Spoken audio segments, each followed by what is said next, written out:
अरे वाह दीदी, ये तो बहुत अच्छी बात है।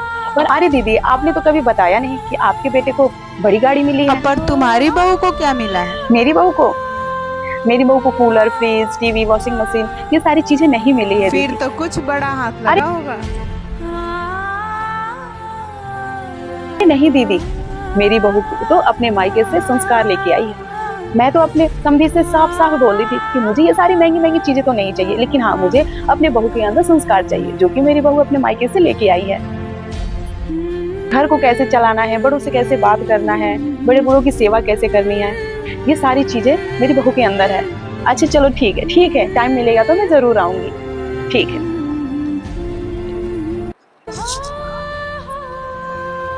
अरे बहू, तुम कब आई? अभी अभी आई हूँ माँ जी, जब आप मौसी जी से बात कर रही थी। अच्छा माँ जी, आप मौसी जी से मेरी इतनी बड़ाई क्यों कर रही थी? मैं बड़ाई नहीं कर रही हूँ बहू, जो सच है बस मैंने वही कहा। मैं ना तो आपकी बड़ाई की और ना ही मैंने तुम्हारी बुराई की। मैं ना तो मैं तुम्हारी कमियों की छुपाई हूँ और ना ही मैं तुम्हारी बड़ाई की हूँ। जो सच है और जो मेरे दिल में है बस मैं वही बोली हूँ। माँ जी, मैंने अक्सर देखा है सास को कि वो अपनी बहू की बुराइयां करती हैं, अपनी बहू की कमियां निकालती हैं, छोटी छोटी गलतियों पे टोकती हैं, छोटी छोटी गलतियां दूसरों से बताती हैं। और आप हैं कि मेरी गलतियों को छुपा रही हैं और मौसी जी से मेरी बड़ाई कर रही हैं।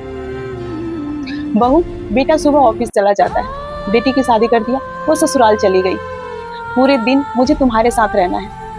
अगर मुझे इस टाइम कुछ हो जाएगा तो बेटा ऑफिस से मुझे एक गिलास पानी देने नहीं आएगा, बेटी ससुराल से मुझे एक गिलास पानी देने नहीं आएगी, बल्कि तुम ही करोगी। मैं बस इतना जानती हूँ कि एक बेटी को विदा किया है तो दूसरी बेटी को अपने घर लेकर आई हूँ।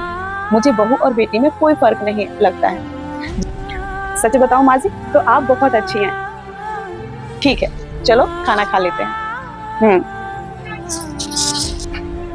ठीक है, चलिए।